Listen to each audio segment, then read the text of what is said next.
Hello students, welcome to ATP star the super learning platform. तो यार कैसे हो आप सब? जेईई एडवांस की तैयारी के लिए तैयार हो या नहीं? आज हम बहुत ही अच्छे क्वेश्चंस करने वाले हैं जिनसे हमारे कॉन्सेप्ट्स जो हैं वो और ज़्यादा क्लियर हो जाएंगे, राइट? क्योंकि आईआईटी में अच्छा रैंक लाना ही हमारा एम है। तो आज हम उसके लिए बहुत ज़्यादा अच्छे से वर्क करने वाले हैं। तो क्या आप सभी रेडी हैं केमिस्ट्री की एक अमेजिंग सेशन के लिए?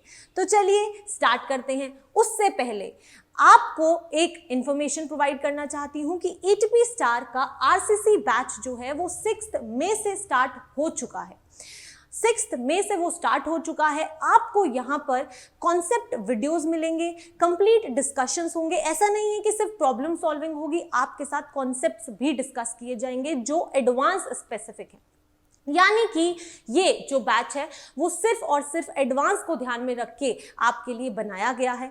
ऑल्सो आपको यहाँ पर वीडियो सॉल्यूशंस भी मिलेंगे, तो आपको कोई भी टेंशन लेने की ज़रूरत नहीं है। स्टडी मटेरियल मिलेगा, बिल्कुल मिलेगा, उसकी भी कोई प्रॉब्लम नहीं है। तो अगर अभी तक आरसीसी बैच के लिए एनरोल नहीं किया है तो जाओ जल्दी करो, क्योंकि ये बहुत ही ज़्यादा अफोर्डेबल प्राइस में है एट ओनली ₹3999। और एडवांस के लिए अभी हमारे पास 3 महीने तो हैं ही हैं, राइट? इससे ज़्यादा भी हो सकते हैं, बट इतने तो हैं, यानी कि हम अभी एक्सेल कर सकते हैं, हमारे पास टाइम है। तो हमें टाइम को वेस्ट बिल्कुल भी नहीं करना है, राइट? तो क्या आप सभी रेडी हैं इस सेशन के लिए? चलिए स्टार्ट करते हैं। देखिए, इस सेशन को स्टार्ट करने के लिए एक रूल है। जैसे ही क्वेश्चन आपके सामने आएगा आपको वीडियो को पॉज करना है, क्वेश्चन को खुद से सॉल्व करना है, चाहे वो 2 मिनट ले चाहे वो 5 मिनट ले। आपको अपना 100% ट्राई करना है उस क्वेश्चन को करने का, अपना आंसर कमेंट सेक्शन में लिखना है और फिर मैम का सॉल्यूशन देखना है, क्योंकि यही करेक्ट अप्रोच है। आप अपनी प्रिपरेशन को बेस्ट कर सकते हैं इससे, राइट? ठीक है, तो अब हम स्टार्ट करेंगे और ये रूल नहीं ब्रेक करना है। चलिए अब अगर हम फर्स्ट क्वेश्चन की बात करें तो हमारे सामने क्वेश्चन आ गया है। तो क्या करना है? वीडियो को पॉज करना है और खुद क्वेश्चन को करना है। क्वेश्चन क्या कहता है? The composition of equilibrium mixture Cl2 to Cl, yes, which is attained at 1200 degree Celsius is determined by measuring the rate of effusion। देखो यहाँ पर एक चीज़ बहुत इंपॉर्टेंट है कि जब भी हम एडवांस की प्रॉब्लम्स की बात करते हैं तो बहुत सारे टॉपिक से मिक्स होकर क्वेश्चन आता है, यानी कि यहाँ पर सिर्फ फॉर्मूला से काम नहीं चलेगा। हमें कॉन्सेप्ट को समझना है और उसी के अकॉर्डिंग हम ट्रिक टैकल कर सकते हैं उस क्वेश्चन को, राइट? चलिए, तो यहां तक हमें समझ आया कि Cl2 से Cl ये रिएक्शन हो रही है, राइट? यहां पर इक्विलिब्रियम अटेन हो गया है, is determined by measuring the rate of effusion through a pin hole. Perfect, यहां तक हमें क्लियर है। It is observed that at 1.800 mm of Hg pressure the mixture effuses 1.16 times as fast as krypton effuses under similar conditions. Calculate the fraction of chlorine molecules dissociated into atoms. Perfect. krypton का आपको यहाँ पर molar mass given है। तो इस question को करेंगे कैसे? देखो यार, जो चीजें दी हुई है ना, सबसे पहले तो उन्हें लिखना है, राइट? अगर हम यहाँ पर देखें तो हमें यहाँ पर इक्विलिब्रियम मिक्सचर दिया हुआ है, तो पहले वो लिख लेते हैं। यहाँ आएगा हमारे पास में Cl2 और यहाँ पर हम बोल सकते हैं that this will give us 2Cl, right? यहाँ तक कोई प्रॉब्लम नहीं है। Which is attained at 1200 degree Celsius. तो ठीक है मैम, टेम्परेचर भी हम लिख लेते हैं 1200 प्लस 273 होगा यहाँ पर टेम्परेचर, तभी तो हमारा टेम्परेचर केल्विन में आएगा, कोई प्रॉब्लम नहीं है। नेक्स्ट हमें क्या बोला गया है? It is observe that at 1.8 mm Hg pressure भी हमें गिवन है 1.8 mm Hg। परफेक्ट, कोई दिक्कत नहीं है, right? The mixture effuses 1.16 times as fast as krypton, right? यानी कि मान लो ये जो इक्विलिब्रियम मिक्सचर है वो एफ्यूज होता है 1.18 टाइम्स मोर देन क्रिप्टन, यानी कि जो भी रेट होगा मिक्सचर का वो क्या होगा? 1.18 टाइम्स होगा of rate of krypton gas. Perfect, 1.16 है तो इसे यहाँ पर 16 कर देते हैं, कोई इशू नहीं है अभी तक। जो चीज़ें लिखी होती है ना उससे पहले आसानी से लिखो, उसके बाद में तुम्हें सब चीज़ें अपने आप क्लियर होने लगेंगी। सिमिलर कंडीशंस, अब देखो यार बहुत इंपॉर्टेंट चीज है कि तुम्हें सिमिलर कंडीशंस दी हुई हैं, राइट। सिमिलर कंडीशंस यानी कि प्रेशर, टेम्परेचर सब बिल्कुल सेम है। अब अगर हम यहाँ पर रेट की बात करें तो मैं इसे लिख सकती हूँ rate of mixture divided by rate of krypton is equal to 1.16 times. Yes, also हमें पता है कि जब सिमिलर कंडीशंस होती हैं तो अब सब कंडीशन से सिमिलर है, अगर कोई एक गैस मूव कर रही है तो हमें पता है ना दैट जो जितनी ज़्यादा भारी होती है वो उतना स्लो मूव करती है, यानी कि जो रेट होगा वो मोलर मास होगा जो गैस का उसके इन्वर्सली प्रोपोर्शनल होगा, राइट। और एक्सपेरिमेंटली देखा गया है कि जो रेट होता है वो इन्वर्सली प्रोपोर्शनल होता है to the root of molar mass. ठीक है मैम, इतना हमें समझ आया। तो इसी इंफॉर्मेशन को हम यूज करेंगे क्योंकि सारी के सारी कंडीशंस सेम दी हुई हैं। परफेक्ट, तो इसको मैं क्या ऐसे लिख सकती हूँ, molar mass of krypton divided by molar mass of the mixture. बिल्कुल लिख सकते हैं, कोई प्रॉब्लम नहीं है। क्या हमें क्रिप्टन का मोलर मास क्वेश्चन में दिया हुआ है? बिल्कुल दिया हुआ है, 84। ठीक है, यहां से आपको क्या मिल जाएगा? यहां से आपको मिक्सचर का मास मिल जाएगा। यस मैम, कितना आसान हो रहा है ना स्टेप बाय स्टेप मूव करने पे। परफेक्ट, तो यहां से हम बोल सकते हैं that 1.16 is equal to 84 divided by molar mass of the mixture root. कोई दिक्कत नहीं है यहाँ तक। परफेक्ट, अब आपको यहाँ पर क्या करना है, अब इसको सॉल्व करना है, कर लेते हैं। तो क्या मैं 1.16 is equal to root 84 divided by mass of mixture आपके पास में है, तो मैं दोनों साइड स्क्वायर कर देती हूँ। यस, तो जब हम स्क्वायर करेंगे और सॉल्व करेंगे तो हमारे पास में जो मास ऑफ मिक्सचर आएगा वो आ जाएगा अप्रोक्सीमेटली 62.68 ग्राम्स के क्लोज जो है वो मास आएगा आपका मिक्सचर का, राइट। देखो कैलकुलेशंस तो होती हैं लेकिन हमें उनको तो करना ही पड़ेगा ऑब्वियसली। यस, तो यानी कि यहाँ तक तो हमें क्लियर हो गया। क्वेश्चन हमसे क्या पूछ रहा था? क्वेश्चन हमसे ये पूछ रहा था कि आपको ये बताना है कि क्या फ्रैक्शन ऑफ क्लोरीन मॉलिक्यूल से डिसोसिएट हुए हैं। अब आएगा मजा, कैसे? इसी चीज को हम लिखते हैं आगे। चलिए, अगर मैं यहाँ पर लिखूं Cl2 जो है वो आपको क्या दे रहा है? 2Cl दे रहा है, इक्विलिब्रियम मिक्सचर है, राइट। यानी कि अगर मैं इनिशियली बात करूं जब टाइम 0 था तो यानी कि T इज इक्वल टू 0 पे क्या होगा? सारा का सारा Cl2 ही होगा, राइट। तो लेट अस से कि ये 1 होगा तो यहाँ पर कुछ भी नहीं होगा। एट सम टाइम T जहां पर इक्विलिब्रियम अटेन हो चुका है, एट सम टाइम T क्या हो जाएगा? लेट अस से कि अल्फा डिसोसिएट हुआ है और हमें इसी अल्फा की वैल्यू फाइंड आउट करनी है। यस, तो अगर ये 1 माइनस अल्फा होगा तो ये तो 2 अल्फा बनेगा। ये चीज तो हमें क्लियर है। यस, बस अब आपको सब कुछ याद है, अब आप सब कुछ कर सकते हैं। कैसे कर सकते हैं? देखो, आपके पास में मिक्सचर का मास है, यानी कि इक्विलिब्रियम के ऊपर जो ये दोनों बचे हैं इन दोनों का मास आपके पास में है, राइट। ऑल्सो आपको पता है कि इनिशियली Cl2 था, तो अब आपको यहाँ पर समझना क्या है?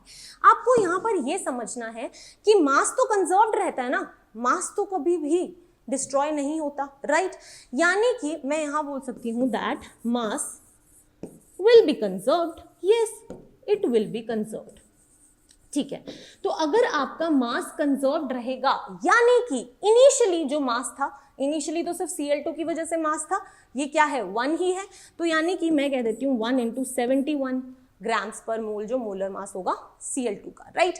तो ये मास जो होगा that has to be equal जब इक्विलिब्रियम पे मिक्सचर है, क्योंकि mass can neither be created nor be destroyed, right.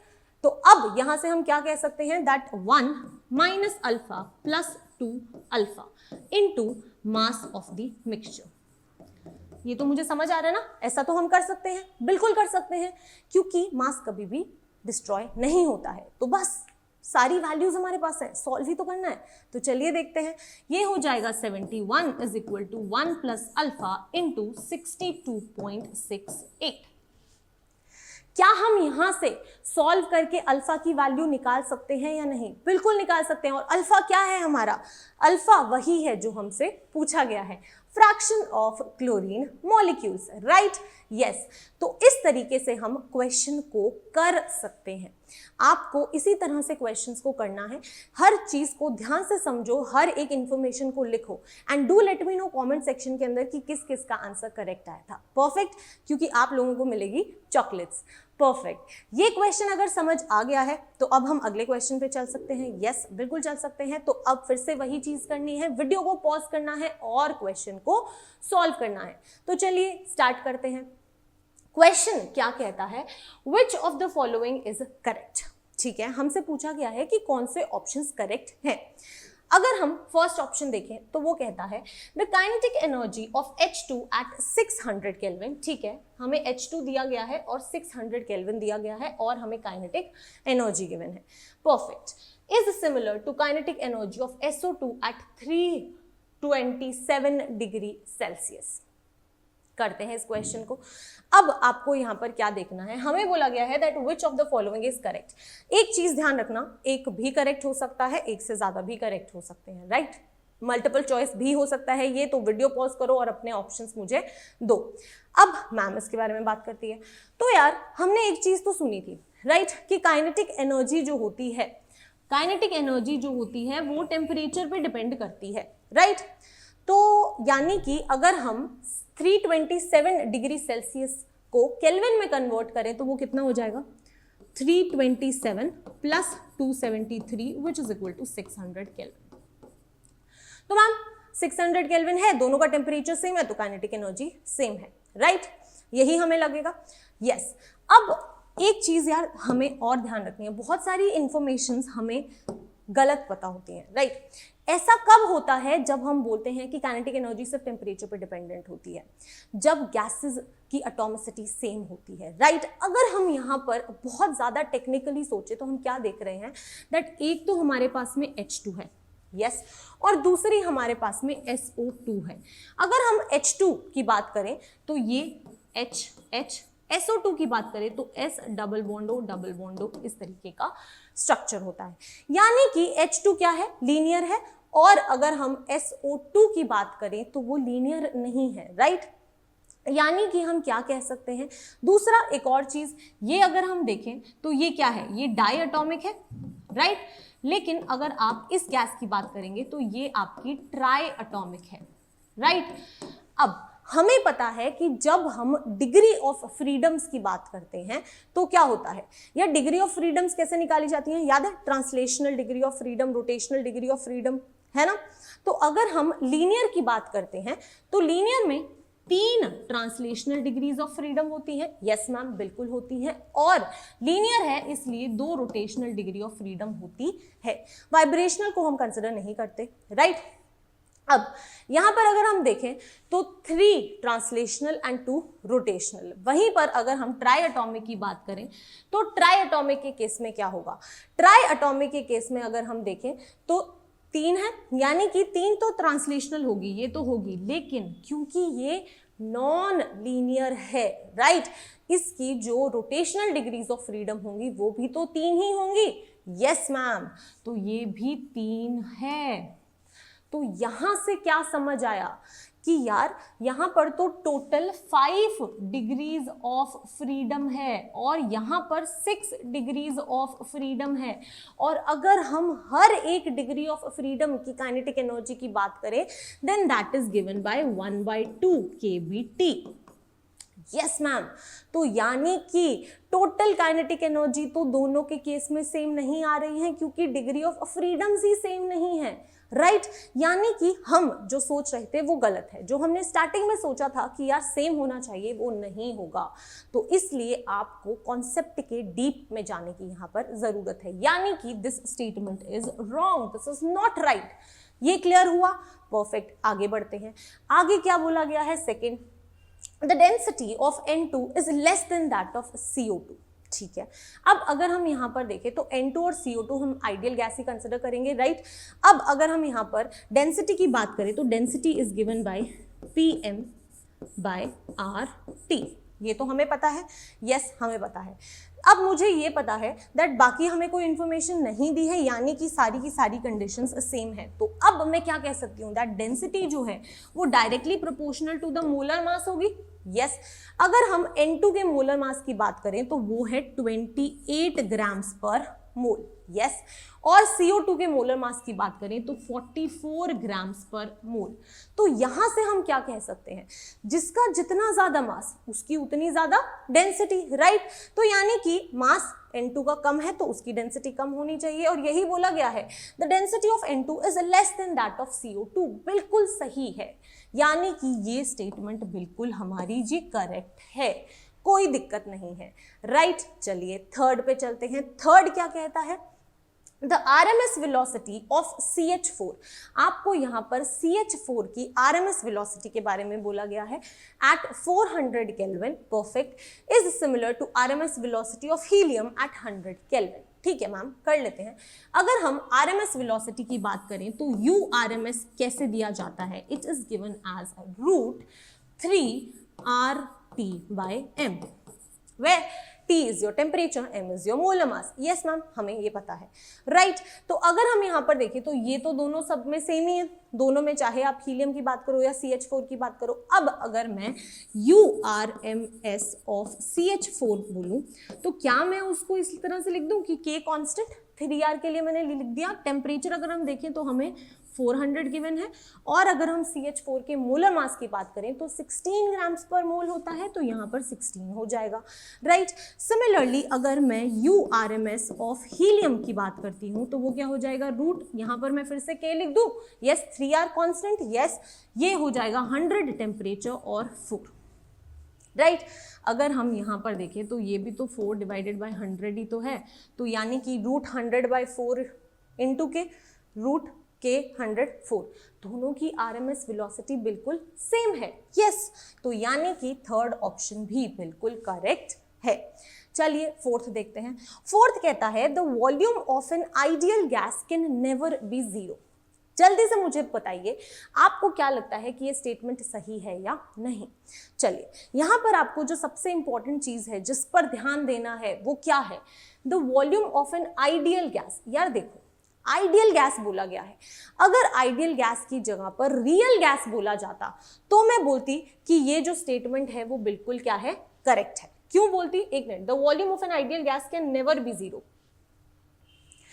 Real gas की वॉल्यूम कभी भी जीरो नहीं हो सकती है, क्योंकि अगर हम रियल गैस की बात करें तो उसके पार्टिकल्स की कुछ वॉल्यूम होती है। Yes, kinetic theory of gases में हमने पढ़ा था। लेकिन आइडियल गैस क्या है, एक हाइपोथेटिकल सिचुएशन है जिसको हम आइडियली सोचते हैं और उसमें हम ये कंसिडर करते हैं कि मॉलिक्यूल्स की खुद की कोई वॉल्यूम नहीं होती, पार्टिकल्स की वॉल्यूम नहीं होती है, राइट। तो यानी कि वो अपने कंटेनर की वॉल्यूम को ऑक्यूपाई करता है और खुद की कोई वॉल्यूम नहीं है। तो यानी कि आइडियल गैस की जब हम बात करते हैं तो हम वॉल्यूम को कंसिडर कर सकते हैं। कब कंसिडर कर सकते हैं, याद है चार्ल्स लॉ, जब हमने चार्ल्स लॉ पढ़ा था तो वहां पर एक वर्ड आया था absolute zero, right, absolute zero. ये क्या था, ये आइडियल गैस को ध्यान में रख के ही बोला गया था ना, दैट वो टेम्परेचर जहां पर आइडियल गैस की वॉल्यूम जो है वो जीरो हो जाए, उस टेम्परेचर को एब्सोल्यूट जीरो कहा जाता है, राइट।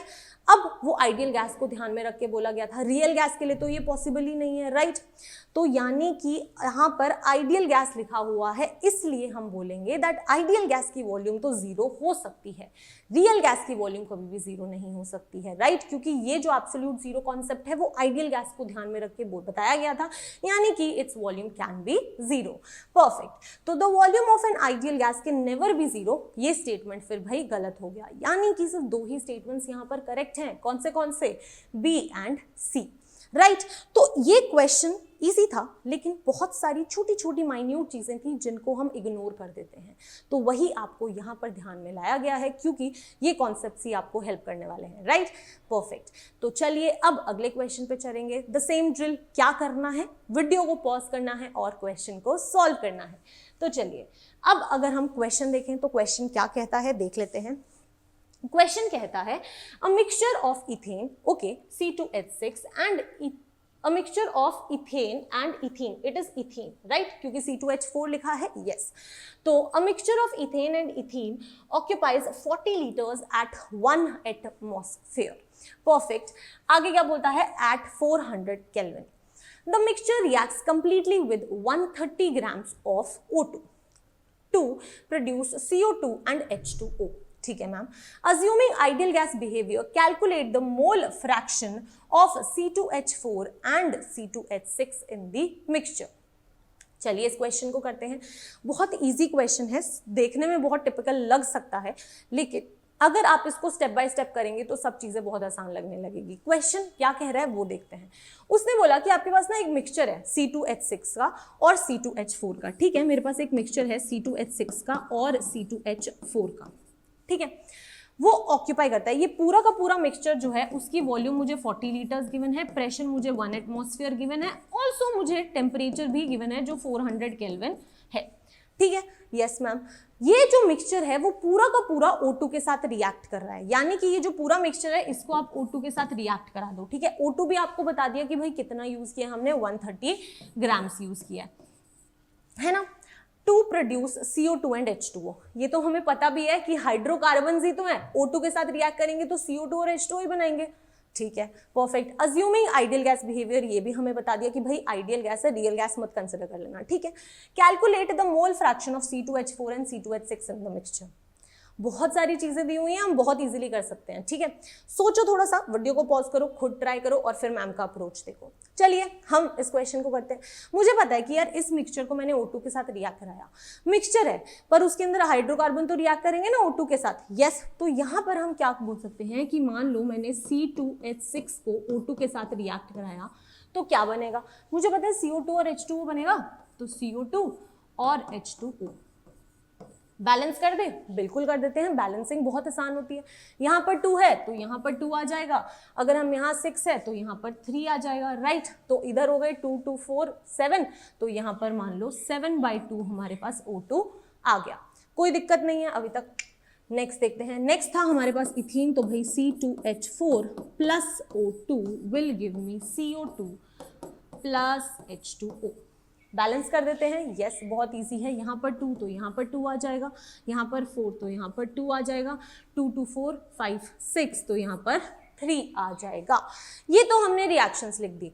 अगर आप यहाँ पर ध्यान से देखें तो आपको इस पूरे मिक्सचर की ये 3 चीजें दी हुई हैं और बोला भी गया है कि भाई आइडियल गैस बिहेवियर है। तो क्या आप इस मिक्सचर के टोटल मोल्स निकाल सकते हैं? अरे बिल्कुल निकाल सकते हैं, ये देख के मुझे पता ही लग रहा है कि मुझे मोल्स निकालने हैं, यस। तो चलिए मोल्स निकाल लेते हैं। अब अगर हम यहाँ पर मोल्स की बात करें तो कैसे निकलेंगे, PV/RT, है ना, यस। सारी वैल्यूज हमारे पास बिल्कुल है। तो अगर हम यहाँ पर बात करें तो प्रेशर हमें 1 दिया गया है, अगर हम यहाँ पे वॉल्यूम की बात करें तो 40 गिवन है, डिवाइडेड बाय T, यहाँ पर हमें कितना गिवन है, T इज योर 400 केल्विन, तो यहाँ पर हमने 400 केल्विन लिख दिया इनटू R 0.0821। अब क्वेश्चन आता है कि मैम आपने 0.0821 क्यों यूज किया, क्योंकि आपको ध्यान रखना है जब प्रेशर एटमॉस्फेयर में गिवन है, वॉल्यूम लीटर्स में गिवन है, तो R की वैल्यू हम 0.0821 एटमॉस्फेयर लीटर पर केल्विन पर मोल यूज करते हैं, बिल्कुल, इसलिए मैम ने ये वैल्यू यूज की है, ठीक है। इसको सॉल्व कर लेते हैं, ये हो जाएगा 10, ये हो जाएगा 100, ये कैंसिल हुआ, तो 1/0.821 जो है वो मेरे मिक्सचर के टोटल मोल्स आ गए। अगर आप यहाँ पर देखें तो आपको O2 के भी तो मोल्स गिवन है, बहुत सारी इंफॉर्मेशन गिवन है। अगर मैं यहाँ पर मोल्स ऑफ O2 की बात करूँ तो वो कितने हो जाएंगे, 130, मास तो गिवन ही है, mass divided by the molar mass, तो यहाँ पर 32 ग्राम्स पर मोल आ जाएगा, राइट। इसको हम कैंसिल करें तो ये हो जाएगा 65 डिवाइडेड बाई 16, ठीक है। तो 65/16 आ गए। अब आपको क्या देखना है, बड़ा ही इंपॉर्टेंट चीज आपको ध्यान रखनी है कि यार ये ना 1 डिवाइडेड बाई 0.821 है, तो मेरे अकॉर्डिंग इसको अगर हम अप्रोक्सीमेटली डिवाइड करेंगे तो 1.22 के अराउंड आना चाहिए, 1.22 के अराउंड ये मोल्स आने चाहिए। चेक योर कैलकुलेशन, कुछ पॉइंट्स इधर उधर हो सकते हैं बट कॉन्सेप्ट हमें बिल्कुल क्लियर होगा। ये मोल्स हमारे आ गए, ठीक है। अब मेरे पास में यहाँ पर अगर मैं देखूँ तो क्या है, बहुत आसान हो रही है चीज़ें, क्यों, क्योंकि C2H6 के और C2H4 के दोनों के मिलाकर मोल्स मेरे पास 1.22 हैं, तो अगर इसके x मोल्स होंगे तो इसके कितने हो जाएंगे, इसके तो 1.22 माइनस x हो जाएंगे, बिल्कुल हो जाएंगे। अब आपको स्टोइकियोमेट्री देखनी है कि जब इसका 1 मोल होता है तो ऑक्सीजन के कितने होते हैं, 7/2, जब इसका 1 होता है तो इसके 7/2 होते हैं, तो जब इसके x मोल्स यूज होंगे तो O2 के कितने होंगे, 7/2x, यस, तो ये आ जाएगा 7/2 एक्स मोल्स। यस, वहीं पर अगर हम यहाँ पर स्टोइकियोमेट्री देखें तो क्या है, 1.22 माइनस एक्स मोल्स है। अगर इसका एक मोल यूज होता है तो इसके 3 होते हैं, राइट। तो अगर इसके 1.22 माइनस एक्स मोल्स यूज हो रहे हैं तो इसके 3 × 1.22 माइनस एक्स मोल्स यूज होंगे कि नहीं? बिल्कुल होंगे मैम। अब आपको क्या करना है, आपको पता चल गया कि ये और ये टोटल ऑक्सीजन के इतने ही मोल्स यूज हुए हैं। क्वेश्चन में आपको ये भी तो बताया गया था कि 130 ग्राम्स ऑफ O2 यूज हुई है, यानी कि 65/16 मोल्स O2 के यूज हुए हैं। तो मैं क्या कह सकती हूँ, मैं ये कह सकती हूँ कि जो ये टोटल मोल्स हैं 7/2x plus 3 × 1.22 minus x, this will be equal to the total moles of O2 used, जो हमें क्वेश्चन में दिए हैं, जो हमने कैलकुलेट किए हैं 65/16। यस, तो this will be equal to 65/16। Question solve हो गया। बस इंफॉर्मेशन को ध्यान से समझना है, क्या क्या बोला गया है, यूज करते रहो, अपने आप क्वेश्चन सॉल्व होता रहता है, राइट। तो यहां से आपको आप सॉल्व करेंगे और आपको आपके x की वैल्यू मिल जाएगी। तो क्या करना है, ये सॉल्व करके मुझे कमेंट में अपना आंसर बताना है, ठीक है, तभी चॉकलेट मिलेगी। परफेक्ट, आगे चलें। यस, तो यहां तक अगर क्लियर है तो वेरी गुड, नहीं क्लियर है still let me know in the comment section, ताकि मैं आपको बता सकूं कि मैंने कोई एक पर्टिकुलर स्टेप क्यों किया है। ओके, चलिए आगे बढ़ते हैं। अच्छे से क्वेश्चन को पढ़ना है और टाइम लगाना है, सोचना है कि किस तरह से इस क्वेश्चन को करेंगे ताकि आपका माइंड सोचने पे मजबूर हो जाए, राइट। तो अब क्वेश्चन देखते हैं। एट रूम टेम्परेचर, ठीक है, रूम टेम्परेचर पे the following reaction proceeds nearly to completion. ये जो रिएक्शन है वो नियरली कंप्लीशन तक पहुंच गई है। परफेक्ट, आगे क्या बोलता है, that the dimer N2O4 solidifies at 262 kelvin. Okay, यानी कि ये जो है ये 262 केल्विन के ऊपर क्या हो जाएगा, सॉलिडिफाई हो जाएगा। परफेक्ट, आगे क्या बोलता है, अ 250 ml फ्लास्क, एक 250 ml का हमारे पास फ्लास्क है and a 100 ml flask, perfect, are separated by a stop cock, ठीक है। At 300 kelvin the nitric oxide in the larger flask exerts a pressure of 1.053 atmosphere and smaller one contains oxygen at 0.789 atmosphere. The gases are mixed by opening the stopcock, okay, and the end of the reaction the flasks are cooled at 220 Kelvin, perfect. Neglecting the vapor pressure of the dimer, find out the pressure and composition of the gas remaining at 220 Kelvin. कैसे करेंगे इस question को, चलिए समझते हैं। एक चीज हमें समझ आ रही है, क्वेश्चन हमें क्या बोलना चाहता है कि आपके पास में NO है और O2 है, ठीक है। आपके पास में एक इस तरह से फ्लास्क है और एक इस तरह से फ्लास्क है, इनको हमने क्या कर दिया भाई, कनेक्ट कर दिया, ठीक है। ये जो है ये आप ऐसे समझ लीजिए यहाँ से मूवमेंट पॉसिबल है। परफेक्ट, अभी मैंने एक स्टॉप कॉक से दोनों को रोका हुआ है। अब एक चीज है, ओके, ये वॉल्यूम में थोड़ा बड़ा है तो इसको हम थोड़ा छोटा बना देते हैं। परफेक्ट, ये थोड़ा सा मैंने साइज में स्मॉल कर दिया। परफेक्ट, अगर आप यहाँ पर देखेंगे तो वो बोल रहे हैं कि यहाँ तो NO है और यहाँ पर O2 है, ठीक है मैम। और क्या बोलता है, और वो आपको बोलता है कि जो बिगर कंटेनर है उसकी वॉल्यूम 250 ml है, तो यहाँ पर हम लिख देते हैं भाई 250 ml और ये हमें 100 ml गिवन है, राइट। यस, और देख लेते हैं। Are separated by a stopcock, मैंने स्टॉपकॉक बना दी। At 300 kelvin the nitric oxide in the larger flask exerts a pressure of 1.053 atmosphere. तो 1.053 atmosphere pressure, 1.053 atmosphere pressure, right. और टेम्परेचर भी आपको गिवन है 300 केल्विन, ठीक है। तो यहाँ पर हम 300 केल्विन भी लिख लेते हैं। जो जो इन्फॉर्मेशन दी होती है सबसे पहला आपका स्टेप यही होना चाहिए कि उसे लिखो। नेक्स्ट बोलता है and the smaller one contains oxygen at 0.789 atmosphere, तो 0.789 एटमॉस्फेयर, कोई दिक्कत नहीं है। टेम्परेचर यहाँ पर भी 300 केल्विन है।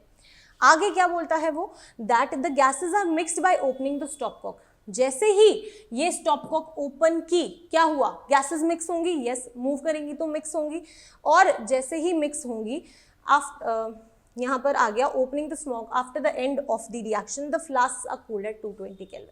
जैसे ही वो मिक्स हुई उन्होंने NO2 बना दिया, यस, और जैसे ही NO2 बनाया उसे कूल कर दिया। जैसे ही उसे कूल किया, neglecting the vapour pressure of the dimer, find out the, अब आपको जो डाइमर है इसका वेपर प्रेशर तो नेग्लेक्ट करना है, ठीक है। और उन्होंने बोला कि ये जो है उसको कूल करने के बाद में क्या हो गया, सॉलिडिफाई हो गया, यानी कि यहाँ पर क्या बन गया, सॉलिड बन गया इसका, राइट, 262 केल्विन पे, ठीक है मैम, बन गया। Neglecting the vapour pressure of the dimer, find out the pressure and composition of the gas remained at 220 kelvin. तो इस क्वेश्चन को करना कैसे है, इसको देखकर मुझे एक चीज तो समझ आ रही है कि अगर मुझे ये पता लग जाए कि इसके कितने मोल्स हैं और इसके कितने मोल्स हैं, मुझे ये पता चल जाएगा कि NO2 जो हमारा बना है इसके कितने मोल्स बने होंगे, यस। क्या मैं इन दोनों के मोल्स निकाल सकती हूँ? अगर मैं यहाँ पर इंफॉर्मेशन देखूँ तो यस, मैं निकाल सकती हूँ। तो चलिए नंबर ऑफ मोल्स निकाल लेते हैं। Number of moles will be equal to PV/RT।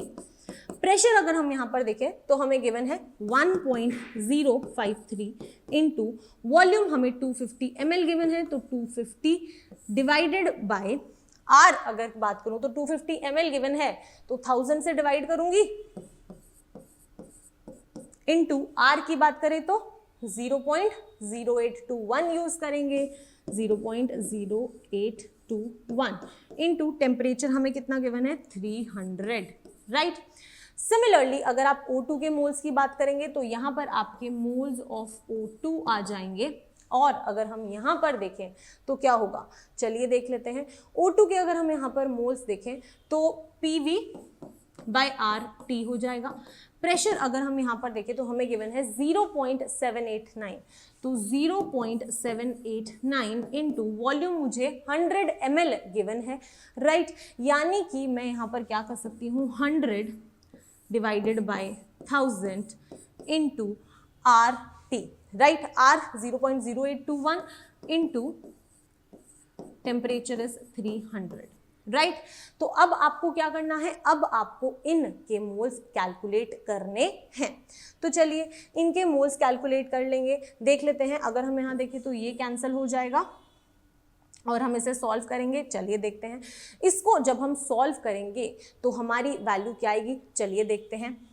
तो यहाँ पर क्या आ रहा है, अगर हम इसको कैलकुलेट करेंगे तो आंसर आएगा 0.01 के अप्रॉक्स हमारे कैलकुलेशन नंबर ऑफ मोल्स आएंगे, राइट। अगर हम इसे सॉल्व करें तो इसको सॉल्व करके आपके जो नंबर ऑफ मोल्स आएंगे वो अप्रॉक्सीमेटली 0.003 आएंगे, ठीक है। तो अब मुझे इतना तो पता चल गया कि NO के मोल्स जो हैं वो 0.01 है और O2 के जो मोल्स हैं वो 0.003 है, यस मैम।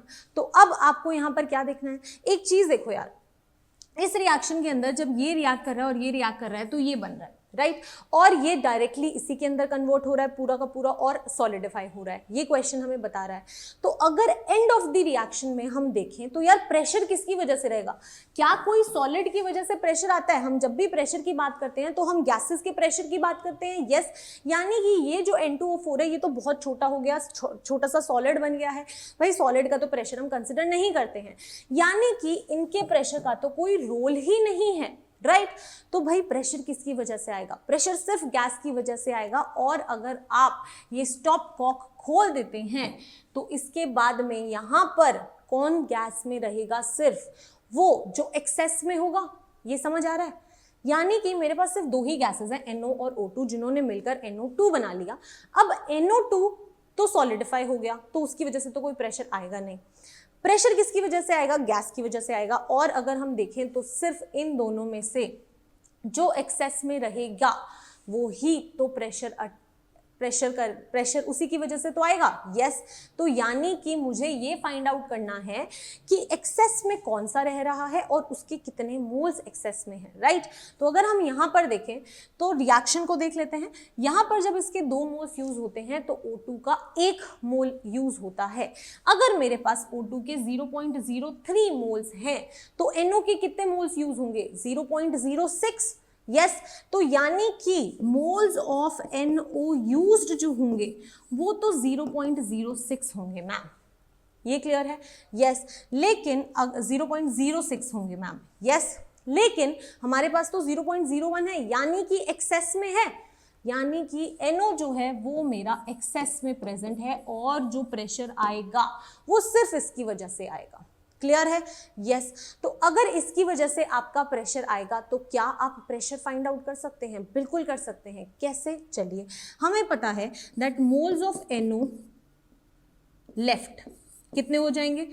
0.01 minus 0.006, right. यहां से हम number of moles of NO जो अनयूज्ड हैं वो मिल जाएंगे हमें। यस। प्रेशर कैसे निकालते हैं? Pressure is equal to nRT/V। यहां पर जो नंबर ऑफ मोल्स हैं वो कौन से आएंगे? NO के जो लेफ्ट है, यानी कि इसको सब्ट्रैक्ट करके जो नंबर ऑफ मोल्स आएंगे वो हमारे नंबर ऑफ मोल्स में होंगे। तो ये वैल्यू मेरे पास है, R मेरे पास है, कोई दिक्कत नहीं है।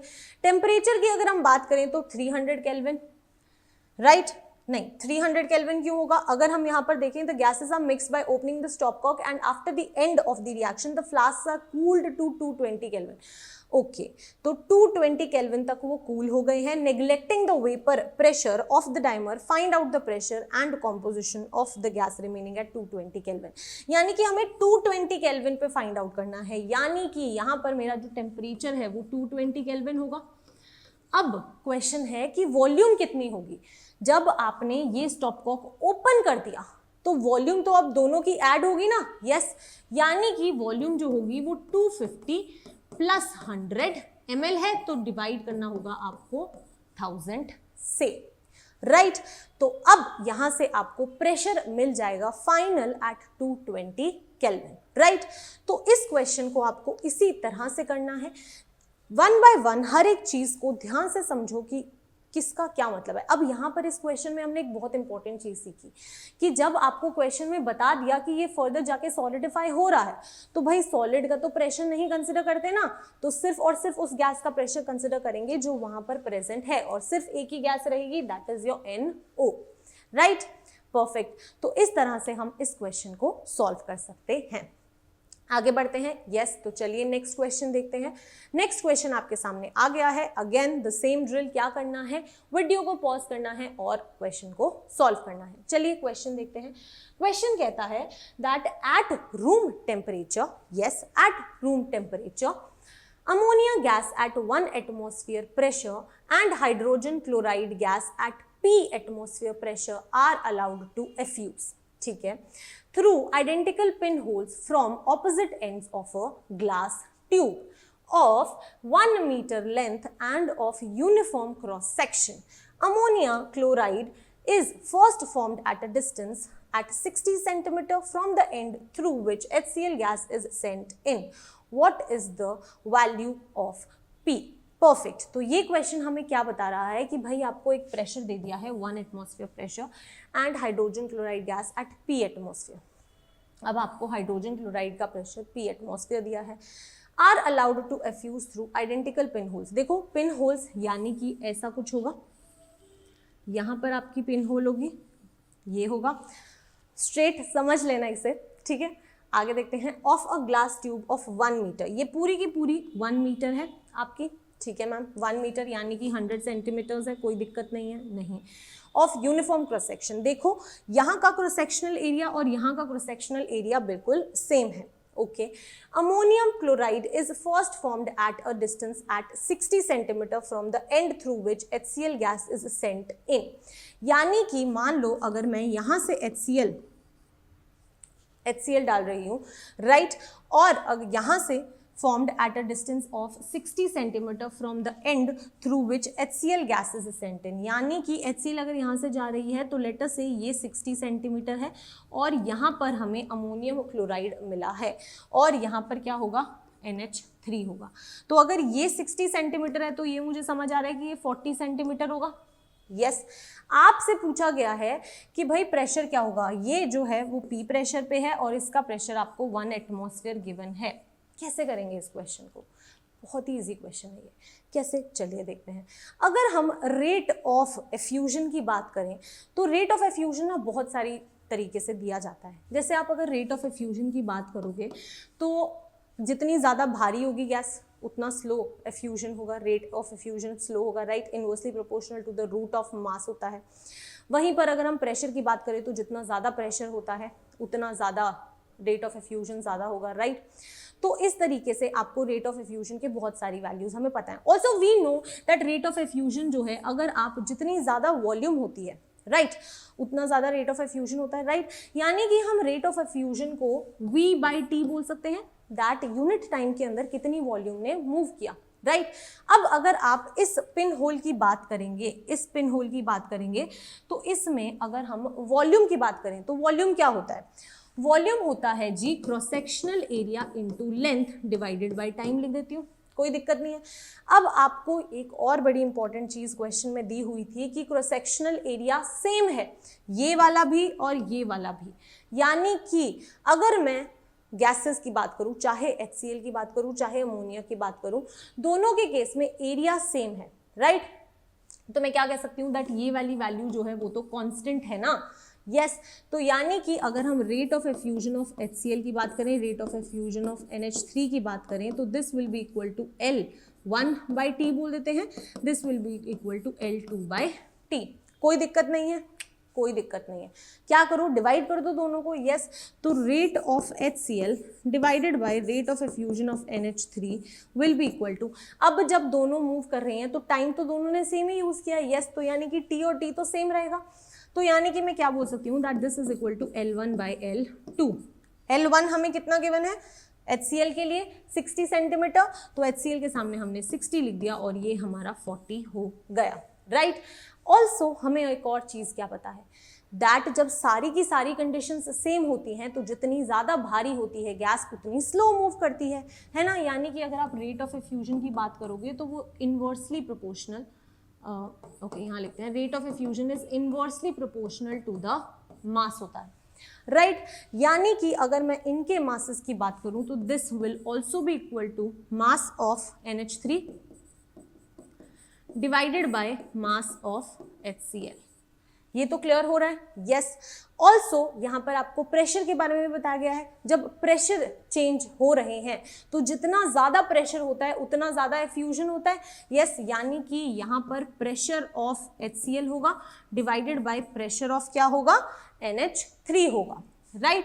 तो अब हमें क्या करना है, सिंपली वैल्यूज पुट करनी है that 60/40 is equal to what. HCl का जो प्रेशर था अगर आप क्वेश्चन के अंदर देखेंगे तो आपको P एटमॉस्फेयर गिवन है, राइट। और अमोनिया का प्रेशर आपको 1 एटमॉस्फेयर गिवन है, तो इसे पुट कर देते हैं।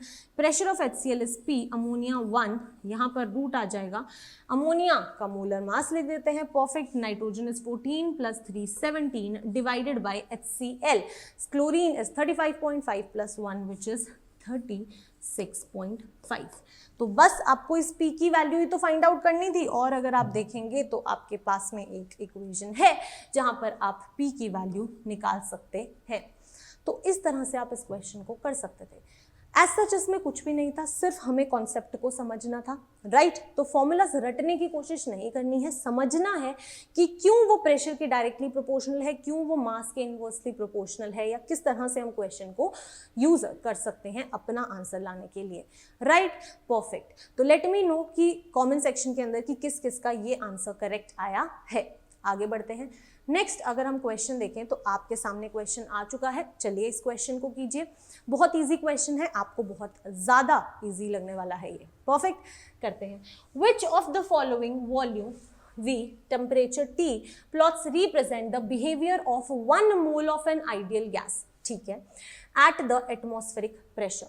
दो चीजें जो आपको बहुत ज्यादा इंपॉर्टेंट यहाँ बताई हुई है, नंबर ऑफ मोल्स आपको 1 बताया हुआ है, और अगर आप यहाँ पर देखेंगे तो एटमॉस्फेरिक प्रेशर जो है वो आपको 1 एटमॉस्फेयर बोला गया ना, एटमॉस्फेरिक प्रेशर यानी कि प्रेशर आपको 1 एटमॉस्फेयर गिवन है, और आपसे पूछा है कि कौन सा प्लॉट यहाँ पर करेक्ट है, ठीक है। अगर हम आइडियल गैस की बात करें तो हमें पता है that PV is equal to RT, बोल दो, नंबर ऑफ मोल्स तो 1 ही है, यस। अगर हम यहाँ पर देखें तो volume is equal to R/P × T, ठीक है। P की वैल्यू आपको 1 गिवन है, यानी कि मैं बोल सकती हूँ that volume is equal to RT। यहां से हम क्या बोल सकते हैं, this is equal to Y is equal to mx। तो यानी कि जो स्लोप है वो क्या है, सबसे ज्यादा इंपॉर्टेंट इंफॉर्मेशन हमें यहाँ क्या मिल रही है कि भाई स्लोप जो है ना वो एक तो पॉजिटिव है, दूसरा उसकी वैल्यू भी मुझे पता है 0.0821, क्योंकि सारी वॉल्यूम्स मुझे लीटर्स में दी हुई है, प्रेशर मुझे एटमॉस्फेयर में दिया हुआ था, इसलिए मैंने 0.0821 वैल्यू यूज की है। राइट, यस मैम, क्लियर है। अब आपको यहां पर क्या करना है, अगर आप यहां पर देखेंगे तो स्लोप फाइंड आउट कर लो, आंसर आ जाएगा। सबसे पहली बात, स्लोप पॉजिटिव है, यहां पर देखो ये पॉजिटिव है, ठीक है, ये पॉजिटिव, ठीक है, ये पॉजिटिव है, ठीक है, ये स्लोप ही नेगेटिव है, क्या ये पॉसिबल है? नहीं, तो ये नहीं हो सकता। राइट, नेक्स्ट देखते हैं और हम इसको कैसे सॉल्व कर सकते हैं। हमें ना स्लोप चाहिए 0.0821, ठीक है। एटमॉस्फेरिक प्रेशर मुझे बोला हुआ है 1 मोल, मुझे बोला हुआ है। एक बात याद रखना, टेम्परेचर अगर आपका 273 केल्विन हो, प्रेशर अगर आपका 1 एटमॉस्फेयर हो, तो 1 मोल ऑफ गैस कितना वॉल्यूम ऑक्यूपाई करती है? 22.4 लीटर्स, ये हमें पता है। तो अगर आप यहाँ पर देखेंगे तो 273 केल्विन पे 22.4 वॉल्यूम है, ठीक है, ये पॉसिबल है। अगर हम यहाँ पर देखें तो 273 पे 20.4 लीटर्स वॉल्यूम है, क्या ये पॉसिबल है? नहीं, तो ये भी आंसर गलत है। राइट, अब यानी कि दो तो हमारे ऑप्शंस वैसे ही कैंसिल हो गए। आगे देखते हैं, अगर हम यहाँ पर देखें तो 22.4 ही है 273 पे, ठीक है। तो अब इनमें से हम कैसे फाइंड आउट कर सकते हैं? स्लोप फाइंड आउट कर लो। स्लोप कैसे आती है? अरे बहुत ईजी है, slope is equal to y2 minus y1 by x2 minus x1। Right, तो चलिए अब हमें क्या करना है, दोनों की स्लोप्स फाइंड आउट करनी है। तो ठीक है मैम, स्लोप फाइंड आउट कर देंगी। अगर हम यहाँ पर स्लोप देखें तो 38.8 माइनस 22.4, तो 4 यहाँ आ गया, 4.8 माइनस 2 इज 6 और ये हो गया 3 माइनस 2 इज 1, तो 16.4 आपका y2 माइनस y1 आ रहा है। अगर हम यहाँ पर x2 माइनस x1 देखें तो ये 100 आ जाएगा, यानी कि वैल्यू आ रही है 0.164। तो क्या ये स्लोप पॉसिबल है? नहीं, हमें तो 0.0821 चाहिए। परफेक्ट, तो ये हमारा करेक्ट आंसर नहीं है। तो अब हमारा एक ही तो ऑप्शन रह गया, बट चलिए इसे भी देख लेते हैं कि ये सही है या नहीं। अगर हम यहाँ पर स्लोप देखें तो 30.6 माइनस 22.4, तो 6 माइनस 4 यहाँ पर 2 आएगा, डेसिमल पॉइंट आएगा, 10 माइनस 2 इज 8 आएगा और 2 minus 2 is 0, divided by x2 minus x1, 373 minus 273, 100, which is equal to 0.0821। Yes, और ये बिल्कुल उसी स्लोप के इक्वल है, यानी कि हमारा करेक्ट आंसर जो है वो यही है। तो इस तरह से इस क्वेश्चन को भी किया जा सकता था। तो बहुत इजी होता है क्वेश्चंस को सॉल्व करना, बस हमें ध्यान से उस क्वेश्चन को समझना है। Right, perfect. अब हम नेक्स्ट क्वेश्चन करते हैं। नेक्स्ट क्वेश्चन अगर हम देखें तो क्वेश्चन आपके सामने है। क्वेश्चन क्या कहता है? The kinetic energy of 1 mole of a gas is given by the expression. तो ये क्वेश्चन आपको करना है, and this is the most easiest question जो हमने आज क्वेश्चंस किए हैं उनमें से। ठीक है, तो अब आपको क्या करना है, आपको इस क्वेश्चन को सॉल्व करना है, वीडियो को पॉज करना है और अपने आंसर्स मुझे बताने हैं। ये क्वेश्चन मल्टीपल चॉइस भी हो सकता है, सिंगल करेक्ट भी हो सकता है, तो do that according to your choice. Perfect, तो चलिए स्टार्ट करते हैं इस क्वेश्चन को। अगर हम यहाँ पर क्वेश्चन देखें तो क्वेश्चन में आपको काइनेटिक एनर्जी के एक्सप्रेशंस दिए हुए हैं। अगर ये क्वेश्चन मैंने बनाया होता तो मैं आपको ये एक्सप्रेशंस नहीं देती, क्योंकि ये एक ही तो चीज़ थी जिससे हम इस क्वेश्चन को थोड़ा सा और टिपिकल बना सकते थे। राइट, बट चलो ठीक है, अब आपको क्वेश्चन में ऑप्शन ये एक्सप्रेशन भी मिल गया है, तो लाइफ और आसान हो गई है। अगर हम यहाँ पर देखें तो हमें 2 एक्सप्रेशंस दिए हुए हैं। परफेक्ट, आगे देखते हैं। फर्स्ट स्टेटमेंट पढ़ते हैं, that kinetic energy is directly proportional to the pressure. ठीक है, एट कॉन्स्टेंट टेम्परेचर। अगर मैं काइनेटिक एनर्जी की बात करती हूँ तो this is equal to 3/2 kT। Right, RT यहाँ पर हमें RT के 3/2 RT बोला गया है, तो यहाँ पर हम इसे RT लिखते हैं, is equal to what? 3/2 RT and 3 PV/2। ठीक है, तो 3/2 PV। अब अगर आपका फर्स्ट एक्सप्रेशन जो कहता है कि भाई टेम्परेचर तो कांस्टेंट हो गया, अगर टेम्परेचर कांस्टेंट हो गया तो R भी तो कांस्टेंट है, यानी कि ये पूरा का पूरा पार्ट कांस्टेंट है, तो भाई आपकी पूरी की पूरी काइनेटिक एनर्जी कांस्टेंट हो गई। यस, तो अब क्या प्रेशर के इंक्रीज होने से काइनेटिक एनर्जी पे इंक्रीज आएगा? क्या काइनेटिक एनर्जी प्रेशर पे डिपेंड करेगी? बिल्कुल नहीं करेगी। क्यों नहीं करेगी? क्योंकि यार ये मल्टीप्लिकेशन तो पूरा कांस्टेंट हो गया ना। ये तो सेम ही बात होगी। मान लो मैं बोलती हूँ 16 = 4 × 4, ठीक है। अब मेरे को पता है कि भाई ये तो कांस्टेंट ही रहेगा। अगर मैं इस नंबर को बढ़ा दूं, अगर मैं इसको 8 कर देती हूँ तो मैं इसको कम कर दूंगी 2, क्योंकि ये वैल्यू तो सेम ही रहेगी ना, राइट। यानी कि काइनेटिक एनर्जी प्रेशर पे डिपेंड नहीं करती है, राइट। ये समझ आया? यस। तो ये एक्सप्रेशन जो है वो तो करेक्ट नहीं है। परफेक्ट। नेक्स्ट पढ़ते हैं। नेक्स्ट हमें क्या कह रहा है? नेक्स्ट कहता है that kinetic energy is directly proportional to temperature at constant pressure. बिल्कुल सही है। हमें पता है कि काइनेटिक एनर्जी सिर्फ और सिर्फ टेम्परेचर पे डिपेंड करती है। यस, जैसे ही टेम्परेचर इंक्रीज होगा काइनेटिक एनर्जी इंक्रीज होती है, डिक्रीज होता है काइनेटिक एनर्जी डिक्रीज होती है। यस, यानी कि जो सेकंड स्टेटमेंट है जी वो तो बिल्कुल करेक्ट है, कोई दिक्कत नहीं है। थर्ड स्टेटमेंट पढ़ते हैं। थर्ड स्टेटमेंट क्या कहती है? That kinetic energy is not directly proportional to volume, okay, at constant temperature. Yes, we know constant temperature पे तो काइनेटिक एनर्जी कांस्टेंट हो जाएगी ना, तो वो वॉल्यूम पे या प्रेशर पे किसी पे भी नहीं डिपेंड करेगी।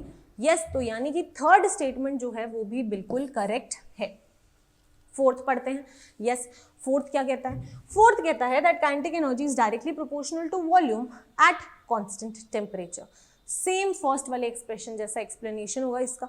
अगर आप वॉल्यूम को बढ़ाओगे तो प्रेशर कम हो जाएगा, लेकिन टेम्परेचर तो कांस्टेंट है, काइनेटिक एनर्जी तो कांस्टेंट ही रहेगी ना। यस, तो यानी कि ये स्टेटमेंट भी गलत है। तो सिर्फ 2 स्टेटमेंट्स सही हैं यहाँ पर, बी एंड सी। तो इस तरीके से हम क्वेश्चंस को अप्रोच कर सकते हैं। ओके, तो आज का सेशन हम यहीं खत्म करते हैं। नेक्स्ट सेशन में मैं एक और नया टॉपिक लाऊंगी जिसके बारे में हम और अच्छे से क्वेश्चंस को टैकल करेंगे। Do let me know in the comment section कि आज का सेशन आपको कैसा लगा। अगर आपको एडवांस के लिए प्रिपेयर करना है तो RCC बैच आपके साथ है। You can enrol in this. Thank you so much and all the very best.